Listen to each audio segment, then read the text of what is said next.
quite enjoyable conversations and illustrations and great information that Amanda and Natasha both shared.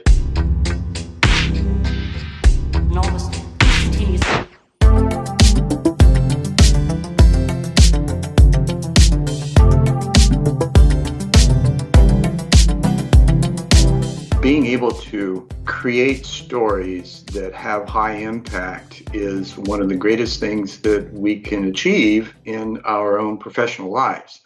And myself, I suppose a good introduction would be I'm Zen Benefiel. I've got multiple companies. One of the things that I really enjoy doing over the years is transformational coaching and helping others learn how to tell their stories from a very deep and impactful place within them that matches their passion and purpose in life. A couple of master's degrees in business, certification as a hypnotherapist, transformational life coach, partnering instructor for building road and bridge construction projects. So that's kind of taking making the cosmic very concrete in that respect, from taking theory into practice and using storytelling to get everybody on the same page. It's very appropriate and impactful. So my presentation, let me see if I can get my screen up here, and my presentation is entitled Whispers of Transformation, Unleashing Your Inner Storyteller. So unveiling the mystique. In every story, there's a unique journey of the soul waiting to unfold. Now, what do I mean by that?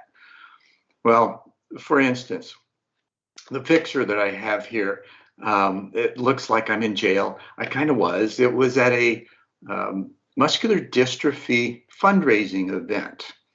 And the event unfolded. It was a dinner. There was the table with several folks that I hadn't met yet. One was running for office for the city council in the town that I was living in. Another was a chiropractor that had been in business for about 20 years, and he was having issues with his growth at the time.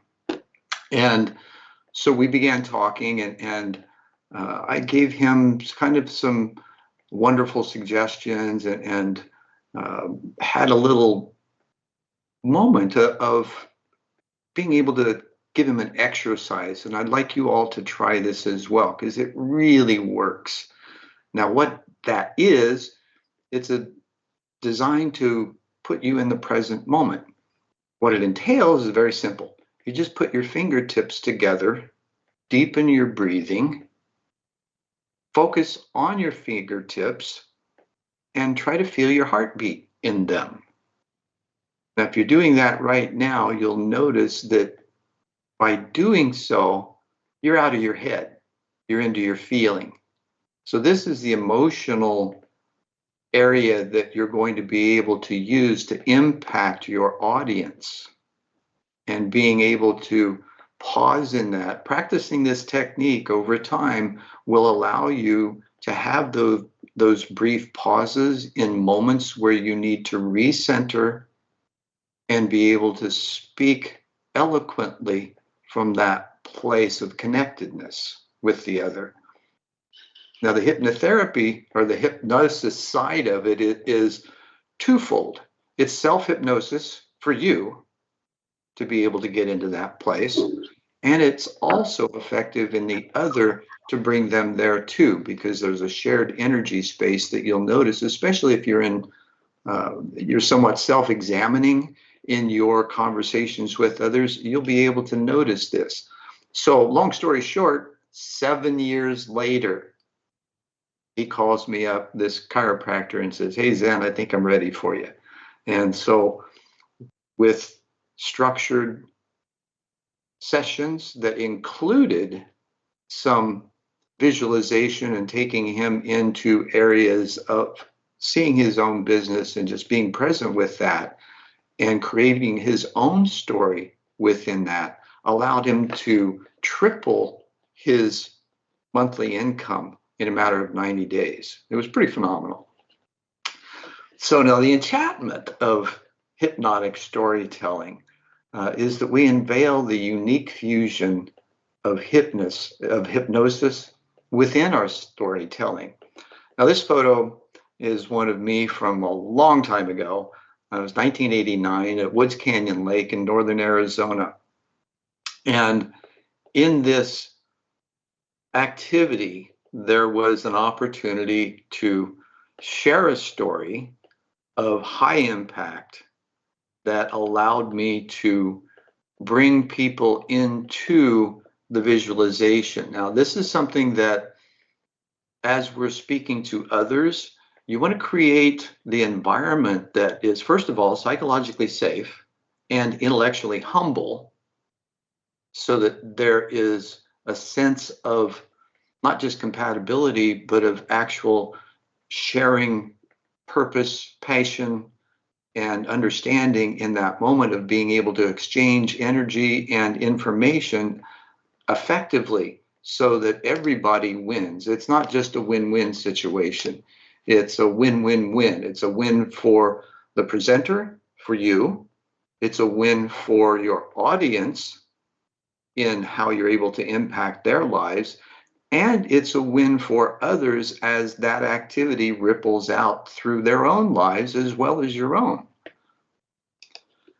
Now, pillars of transformation. What's an effective storytelling method? So you want to paint the picture, first of all. You want to give your own credibility in introducing yourself just to set the stage and give you a little bit of comfort in being able to speak more eloquently. What I've found, and there's lots of studies that edify this point, is that when you're in the present moment, your energy is huge, right? There's a example that friend acquaintance that I'd met at a workshop who was teaching about the size of your aura. And she was using dowsing rods, and she demonstrated that in the past and the future, our auras are generally about 6 foot in diameter. 12 foot in diameter. It's about 6 foot in front of us, both past and future. Now, in the present moment, through the use of the science of the dowsing rods, that the size of your aura exponentiates. And she demonstrated it by using the dowsing rods to measure the size of the aura in those different states. So knowing that when you're fully present, you're not distracted by those 70 or some of those 70,000 thoughts a day that we have, that the majority are probably most self-examining and self-deprecating. So by being able to use the technique that I shared with the fingertips, over time you can practice being in that place and be able to deliver much more effectively. One of the things that I mentioned is that public speaking in any shape is a fear that we all have, especially in front of large groups. It tops the list of fears above death and divorce.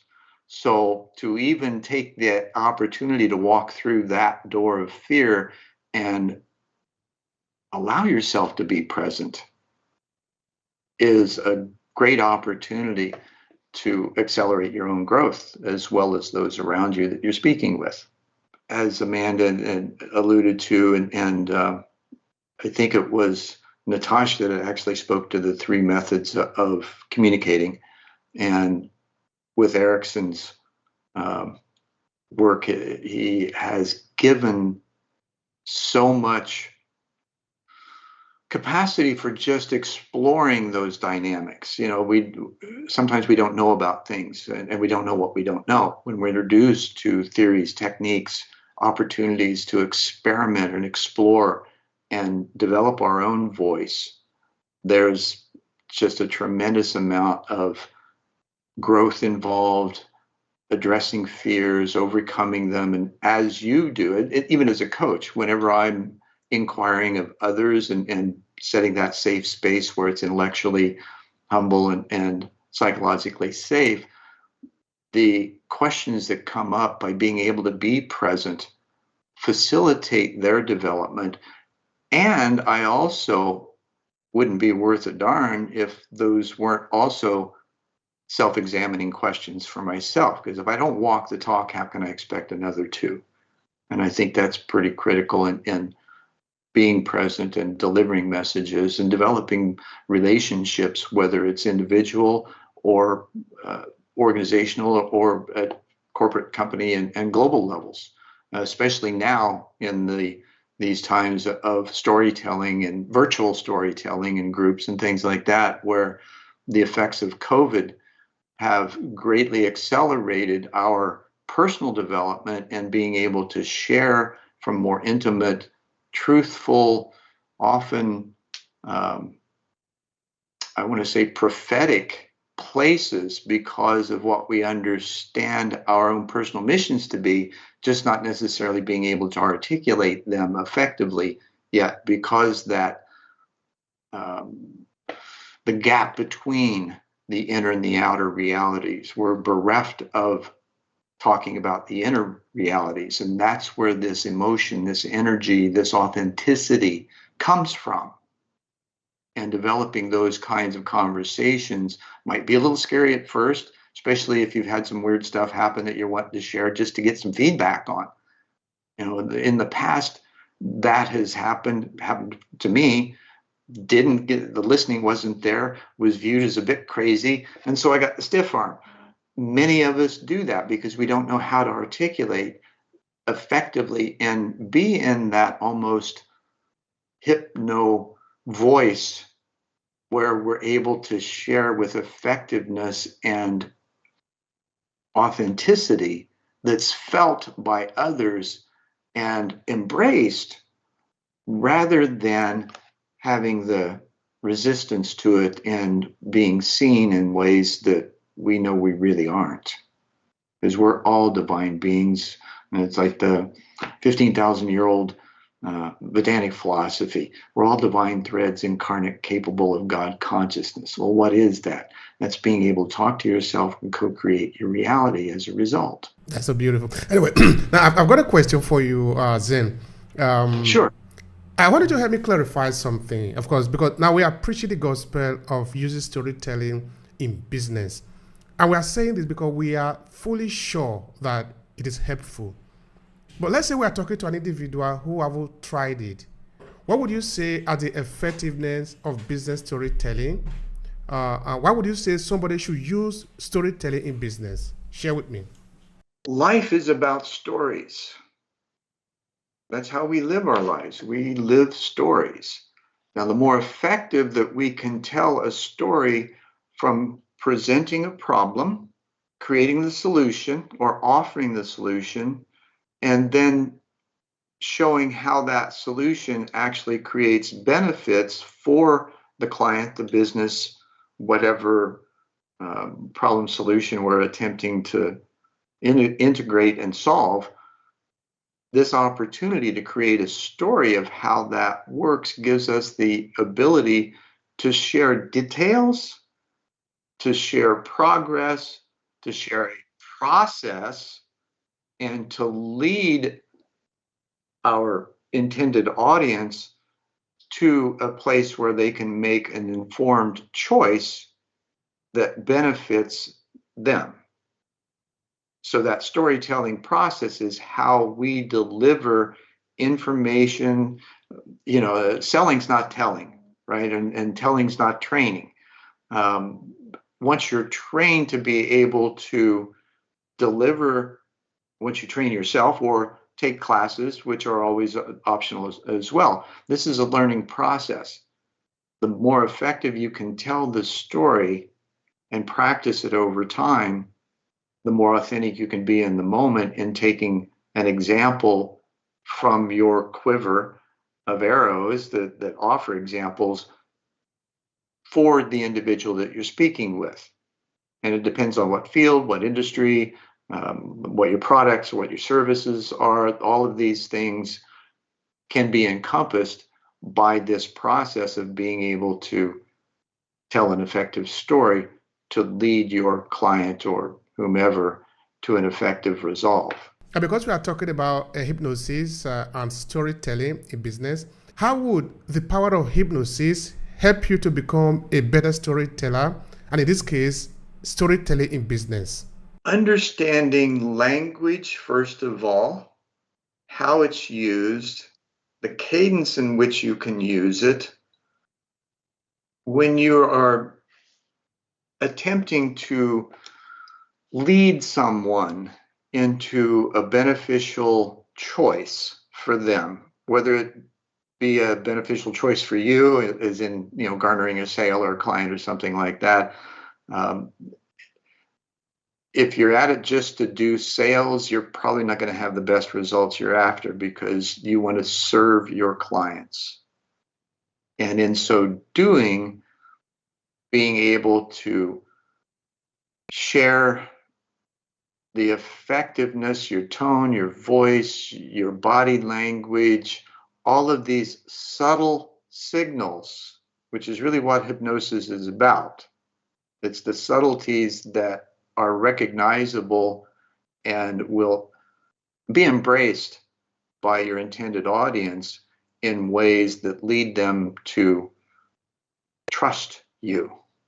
All right. Now, you also talked of course, I'm asking you the whole question now before I move to the other one, because I have one question each for Amanda and Natasha. But since you came a little those bit, questions, you ask great questions. So and there's volumes of works to yeah, offer answers to that. So it's really hard to truncate it and put it in a 60-second clip.